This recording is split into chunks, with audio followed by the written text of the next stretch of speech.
Welcome to the Business Blast podcast. I'm your host, Tyler Wagner. This episode is brought to you by Authors Unite. Authors Unite provides you with all the resources you need to become a successful author. You can learn more about Authors Unite and join the free community at authorsunite.com. Now, let's jump into the episode.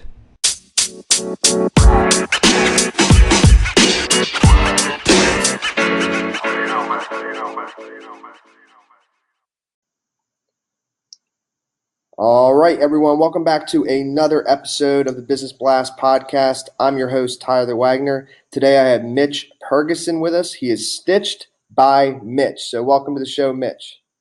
Thank you, Tyler. Glad to be on here, man. Of course. Glad to have you on.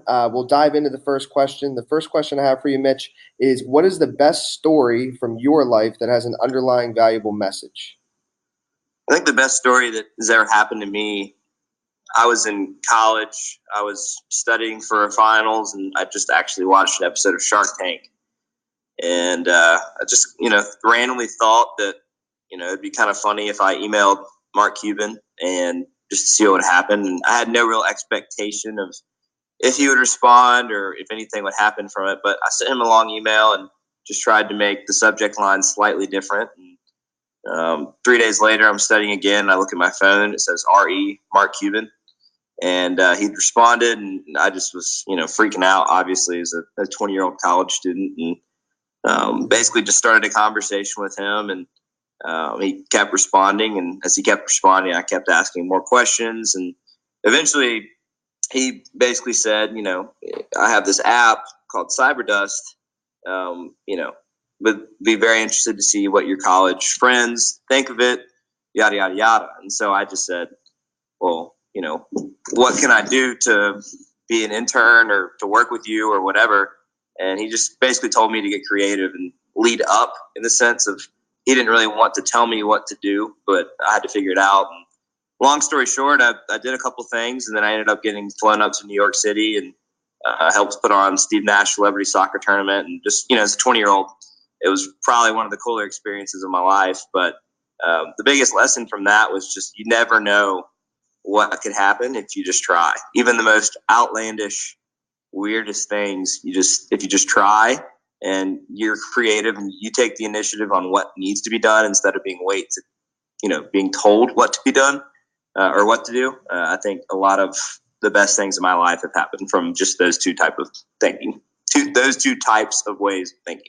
Dude, that is so awesome. I can't imagine as a 20-year-old getting that email. I would have shot right out of my chair. I would have left class, everything. Be like, dude, that is so sick, man. Thanks for sharing. It's probably the funniest story that is the most random story. Cause I was not a GPA guy.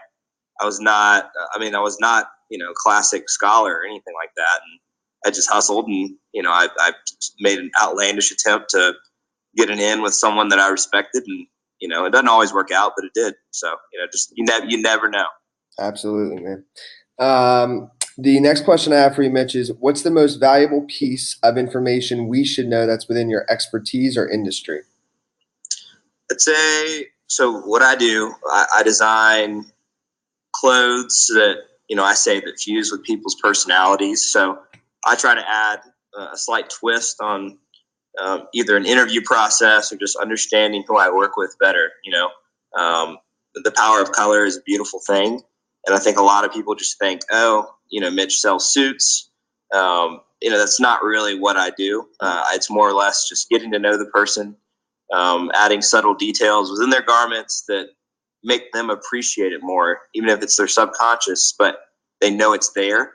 It makes them appreciate it more. And then, that's just kind of like, I guess, the before process, with details and color. But I'd say the other part is, everything that is done is a finished measurement with what we do. So basically what that means is there's a lot of companies that they will make, say if they measure your chest and you're a 38, they will make a 38 and then they will adjust that 38 so it fits you pretty well. And you're like, okay, cool, this is custom, this is made to measure or whatever.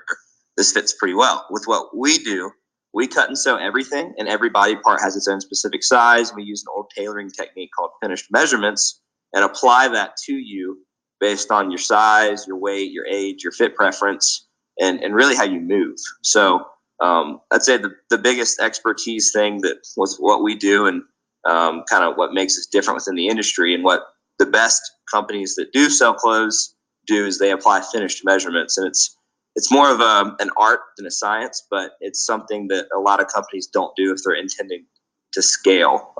And so, yeah, but it basically helps clothes flow with your movement better than just if you were standing.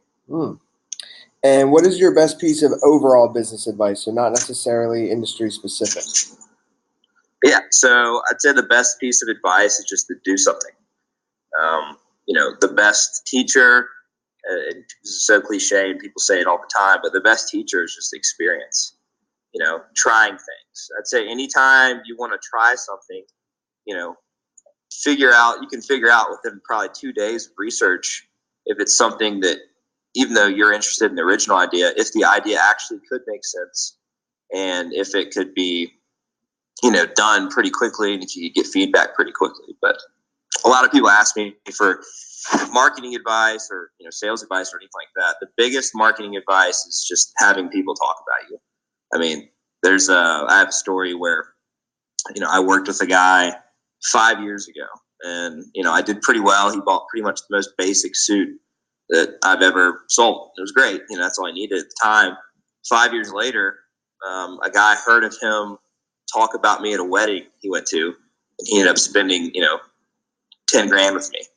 And so, that's just kind of proof in the pudding that if someone says something, if someone says that, you should go see this movie, and it's a friend, and you respect their opinion, that's probably the best piece of advice possible. And,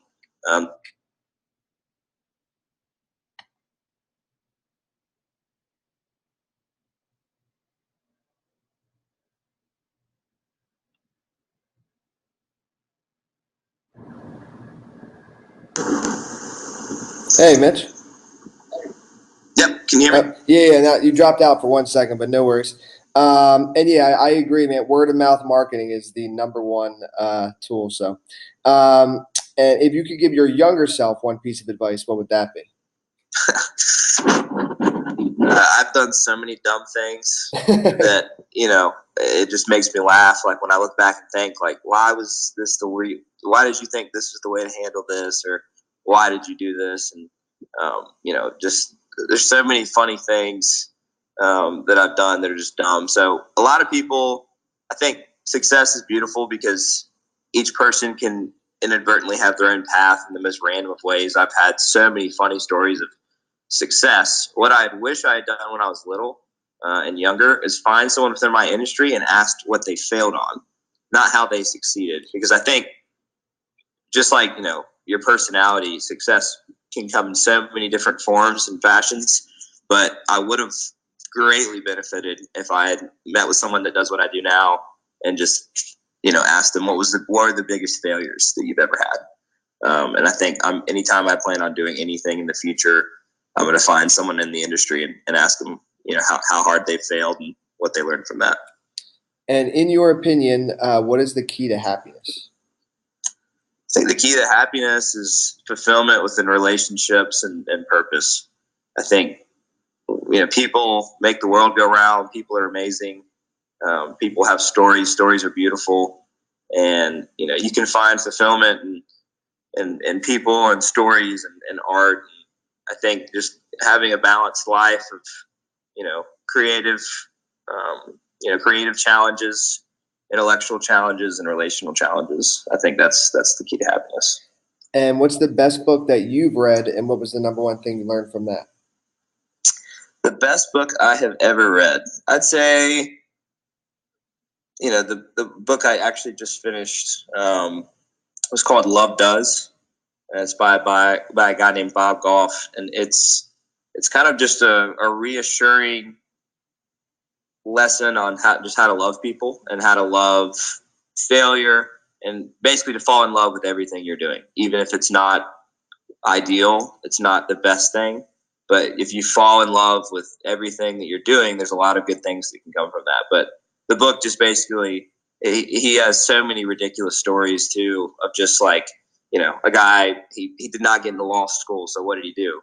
He had a good attitude about it. He was not weird, but he sat outside the dean's office for a week and a half or 2 weeks or something like that, and said, "Hey, I'm just, as soon as you tell me to go get my books, I'm ready to go." And the dean was like, "You didn't get in, yada, yada, yada." And then eventually he got in. He went after the same girl that he wanted to marry for 9 years, and he eventually got her, and it's the love of his life. But he was never weird about it. He loved every situation. He loved every no. He loved every yes. And he just, pretty much embraced everything that was in front of him. So that was a really good lesson for me, because I think a lot of times you can fall in love with your successes, and you can look back on certain failures and say, yeah, those were great. They just taught me a lot. But I think, if you just look at those with happiness and everything you do, then it'll come back tenfold for you. And what is your favorite quote and why? Favorite quote and why?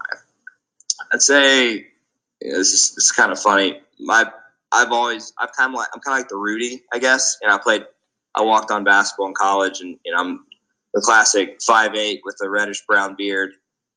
Brown hair doesn't really make sense, and I just hustled. I was the Rudy of our team, and I think one of my coaches told me the greatest thing in life is to do things that other people say you can't do. And I think it's kind of a twist on that. I do love that quote, but I think it's the best life is a life lived for others, and I think a lot of people don't think people can do that, and when you do, it really goes back to the happiness key and fulfillment. Yes, man. Thank you so much for coming on, man. The last question I have for you before we let you go is, where's the best place for people to find you online? Yep. Yeah. So my Instagram and LinkedIn is probably where I'm most active. I'm currently redoing my website, but my Instagram is Stitched by Mitch. That's STITCHED by Mitch. And then my LinkedIn is just Mitch Purgason. So, feel free to add me on there, reach out to me, ask me any questions. Anybody that's interested, I'm happy to help with anything I can. Perfect, man. Thanks again for coming on. Awesome. Thank you, Tyler. Appreciate your time, man.